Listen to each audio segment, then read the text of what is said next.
उत्पत्ति अध्याय 33। याकूब एसाव का मिलन।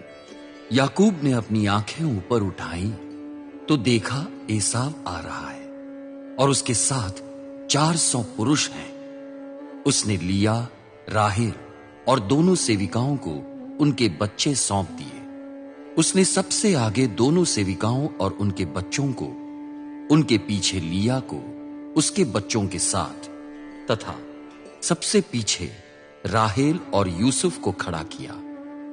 याकूब उनके आगे आगे गया।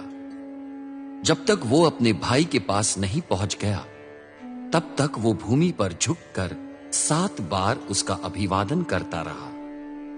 किंतु एसाव उससे भेंट करने को दौड़ा। उसने याकूब को बाहों में भर लिया, उसे गले लगाया, उसका चुंबन किया।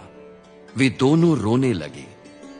जब एसाव ने आंखें ऊपर की और स्त्रियों और बच्चों को देखा तब याकूब से पूछा, ये तुम्हारे साथ कौन है?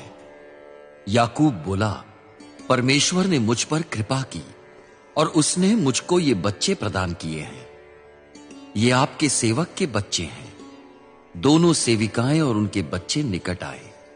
उन्होंने झुककर एसाव का अभिवादन किया। इसी प्रकार लिया और उसके बच्चे निकट आए। उन्होंने झुककर एसाव का अभिवादन किया। अंत में राहेल और यूसुफ निकट आए। उन्होंने एसाव का झुककर अभिवादन किया। एसाव ने पूछा, जो पशुओं के झुंड मुझे मार्ग में मिले उनसे तुम्हारा क्या अभिप्राय है? याकूब ने उत्तर दिया, स्वामी की कृपा दृष्टि प्राप्त करना।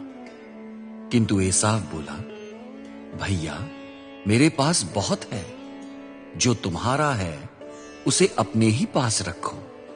याकूब ने कहा, नहीं, यदि मुझे तुम्हारी कृपा दृष्टि प्राप्त हुई है तो तुम मेरे हाथ से मेरी भेंट स्वीकार करो। निसंदेह तुम्हारे मुख को देखना मानो परमेश्वर के मुख को देखना है, क्योंकि तुमने मुझे अपनाया है।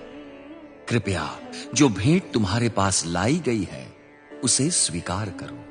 परमेश्वर ने मुझ पर अनुग्रह किया है, मेरे पास भी बहुत है। इस प्रकार याकूब ने उससे आग्रह किया।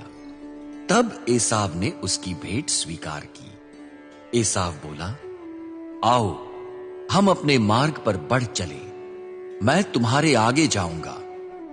परंतु याकूब उससे बोला, मेरे स्वामी, तुम तो जानते हो कि बच्चे सुकुमार हैं।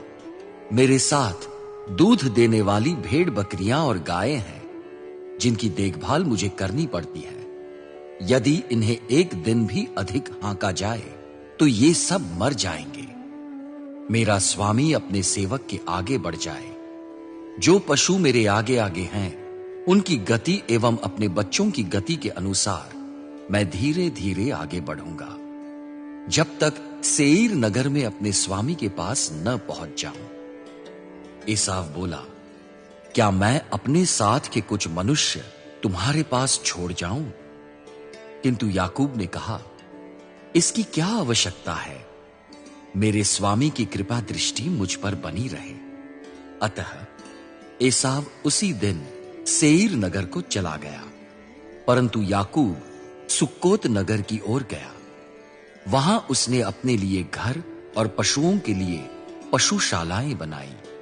इस कारण उस स्थान का नाम सुक्कोत पड़ा। याकूब पद्दन अराम क्षेत्र से निकलकर कनान देश के शकेम नगर में सकुशल पहुंचा। उसने नगर के सम्मुख पड़ाव डाला। जिस भूमि पर उसने तंबू गाड़े उसको उसने शकेम के पिता हमोर के पुत्र से 100 मुद्रा में खरीद लिया। वहां उसने एक स्तंभ खड़ा किया और उसका नाम एल एलोहे इज़राइल रखा।